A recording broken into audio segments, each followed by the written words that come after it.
Hili eneo ni barabara ya toka Morogoro kwenda Iringa maarufu kama Iyovi.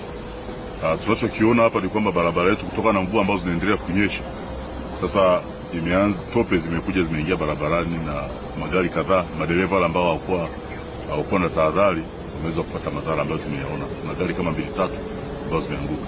Kwa hiyo jeshi la polisi mkoa wa Morogoro tunataka kutoa tahadhari kwa madereva ambao wanatumia barabara hii, hasa kipindi hiki cha mvua, kwamba kipindi cha mvua wanapaswa kufuata sheria zote za barabara na kuchukua tahadhari mbalimbali, sababu mvua zinapokuwa zinanyesha uoni kwanza unakuwa ni hafifu, lakini lolote linaweza katokea. Kama hili sasa maporomoko yametokea, barabara imeziba, lakini dereva sasa huyu yeye akawa amekuja tu bila kuchukua tahadhari, mwisho wa siku kupata matatizo kama haya.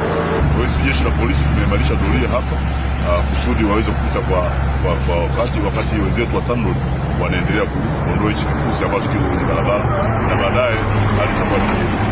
Nawatakia maandalizi mazuri ya mwaka mpya na wasafiri wakiwa salama.